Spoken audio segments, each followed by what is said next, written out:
As you look at these industrial machines churning out endless sheets of US dollars, you might assume we are inside the Federal Reserve, but you'd be wrong. This money isn't being printed in the United States at all. This operation is actually taking place thousands of miles away in Peru, a country in South America that has quietly become the world's largest foreign manufacturer of counterfeit American currency. The statistics are shocking. While 50% of fake currency is produced domestically within the USA, a massive 17% comes solely from Peruvian cartels. So how is this level of industrial forgery even possible?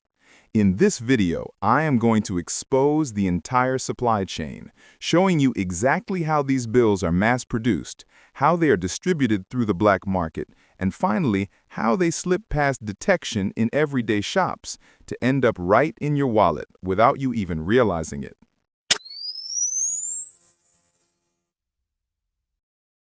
Real US dollars aren't just printed on normal paper. They use a specific blend of cotton and linen. This gives the money its unique strength and that distinct fabric feel. Counterfeiters usually struggle to fake this paper, but criminal groups found a shortcut. Instead of making paper from scratch, they decided to steal the raw material from another source. They looked to Venezuela. The Venezuelan bolivar is printed on that same high-quality banknote paper, but because of the economic collapse, the cash became worthless, cheaper to buy than actual blank paper. Traffickers smuggle massive quantities of these notes out of the country. They buy millions of bills for pennies, not to spend them, but to harvest the canvas underneath. Now they have to reset the money. They submerge the bills in heavy chemical bleach solutions. This strips away the original ink, but they have to be careful not to burn the fibers. Next is a rigorous rinse cycle. They wash away chemical residue so no ghost images of the old money remain. Finally, the paper is pressed and dried. This restores the thickness and the snap of real currency. The result? Genuine banknote paper, now blank and ready to be printed as fake US dollars. While genuine U.S. currency is produced on industrial intaglio presses that force ink into the paper to create a raised texture, Peruvian counterfeiters replicate this process using commercial offset machines, the same technology used for printing magazines.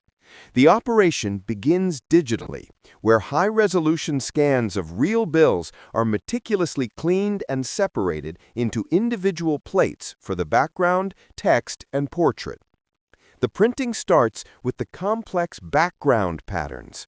This stage requires mechanical perfection, as even a microscopic misalignment of these fine lines will reveal the forgery to a trained eye.